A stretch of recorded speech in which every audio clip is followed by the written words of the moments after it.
नमस्कार दोस्तों, news time में आपका बहुत बहुत स्वागत है। वन नेशन वन इलेक्शन, इस पर मोदी कैबिनेट ने मोहर लगा दी है। दरअसल ये एक ऐसा मुद्दा है कि जिसके ऊपर आप बहस तो बहुत कुछ कर सकते हो, लेकिन क्या ये मुद्दा पास हो सकता है तो नामुमकिन है। लोग कहेंगे क्यों पास नहीं हो सकता। भी मोदी सरकार के पास तो लोकसभा के अंदर बहुमत है, राज्यसभा के अंदर भी वो बहुमत के बहुत करीब है, तो दिक्कत क्या है इसमें और आपको सिद्धांतता इसके खिलाफ जाने की जरूरत क्या है। प्रश्न वो नहीं है। प्रश्न ये है कि एक देश एक चुनाव को हरी झंडी मिल तो गई है, लेकिन वो इसको एक पॉलिटिकल इशू बनाना चाहते हैं, क्योंकि मोदी को भी पता है कि उसके पास मेजोरिटी नहीं है इस बिल को पास कराने के लिए। अब सवाल ये पैदा होता है कि क्या 2/3 मेजोरिटी है उनके पास? नहीं। 2/3 के लिए कम से कम 365 वोट उनको चाहिए होंगे लोकसभा में, और उनके पास वोट है 290। छोटे मोटे और जोड़ दें, निर्दलीय या कुछ और छोटे भैया होंगे तो 300 हो जाएंगे। कम से कम नहीं तो 65 से 70 वोट और चाहिए होंगे 2/3 बहुमत के लिए, जो नामुमकिन है। दूसरा, ये 2/3 बहुमत जो है ना केवल लोकसभा में चाहिए बल्कि ये राज्यसभा में भी चाहिए। तो राज्यसभा के अंदर अगर 250 व्यक्ति हैं तो तुमको कम से कम नहीं तो उसके लिए अप्रॉक्सीमेटली, जिसे आप कह सकते हो कि 165 170 वोट चाहिए होंगे आपको, और आपके पास वोट है मुश्किल से 100 या 105, बहुत ज़्यादा हो गया तो 110 वोट हो जाएंगे।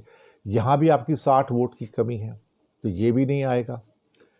प्लस आपको जो भारत के 30 राज्य हैं उसमें 15 राज्यों के अंदर आपको वहाँ भी बहुमत जुटाना होगा।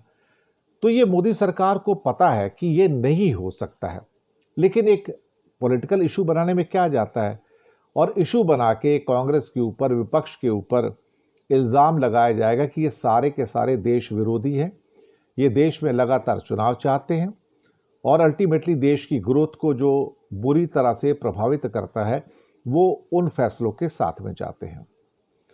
लेकिन ये सब चीज़ें जो हैं सब बेकार की हैं, क्योंकि मोदी का ये फैसला दरअसल उस एक नीति की ओर जाता है जहां पर अगर लोकसभा और विधानसभा के चुनाव एक साथ हों तो लोग दरअसल एक साथ वोट करते एक पार्टी को, और उसका फायदा हमेशा मोदी की सरकार को होगा।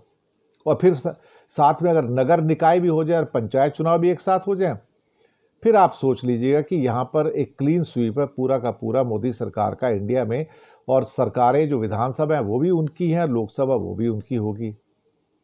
हालांकि सरकार ये भी मानती है कि इससे देश की जीडीपी में 1 से 1.5% की वृद्धि भी हो जाएगी, लेकिन ये सब किताबी बातें हैं। फिलहाल तो हमारी करीब करीब 1.5 से 2% की जो वृद्धि है वो उसमें कमी आ रही है, माइनस हो रही है, तो प्लस की तो बात ही छोड़ दीजिए। अब पूर्व राष्ट्रपति रामनाथ कोविंद, वो तो वैसे ही मोदी के गुलाम है, अब तो कुछ कहने की भी जरूरत नहीं है, उनके लिए पुराने गुलाम है वो तो। और जिस ढंग से उन्होंने राष्ट्रपति के नाम को धब्बा लगाया है, उस पोस्ट को धब्बा लगाया, वो भी सबको पता है। तो उनका कहना है कि केंद्र सरकार को इस मुद्दे पर आम सहमति बनानी चाहिए, ये मामला किसी दल का नहीं है, देश के हित का है। लेकिन इसके बाद अब नेताओं के जो रिएक्शन आने शुरू हो गए हैं। आम आदमी पार्टी ने इसको अलोकतांत्रिक और असंवैधानिक भी कहा है। इसके अलावा जो बाकी बहुत सारे जो एमपीज हैं अलग अलग पार्टियों के, उन्होंने तो पहले कह दिया कि ये तो हमें सूट नहीं करता। इवन नीतीश कुमार भी कह चुके हमें ये सूट नहीं करता, चंद्रबाबू नायडू भी कह चुके हमें सूट नहीं करता। लेकिन मैं ये मान के चलता हूं कि चंद्रबाबू नायडू और नीतीश बाबू शायद मोदी के साथ वोट कर जाएंगे, क्योंकि ये दोनों एक ऐसे चीफ मिनिस्टर के रूप में निकल के आए हैं जिसे ये कहा जाए कि वो मोदी के साथ ही नहीं है, वो एलाइज नहीं है, बल्कि एक किस्म से वो मोदी की गुलामी कर रहे हैं। और जो भी मुद्दा आता है मोदी जी का, वो उसके ऊपर मोहर लगा देते हैं, सोचने की जरूरत नहीं है। ये वही नायडू थे जो पानी पी पी के मोदी को कोसते थे कि मैं मर जाऊंगा लेकिन उसको वोट नहीं दूंगा। लेकिन आज वही चंद्रबाबू नायडू हैं बेसिकली, जो मोदी जी के क्या कहते हैं कि कशीदे पढ़ते थकते नहीं हैं। वक्त की बात है, सत्ता मिल जाए तो इंसान की नज़रें भी बदल जाती हैं। यही कुछ हो रहा है। शुक्रिया आपका।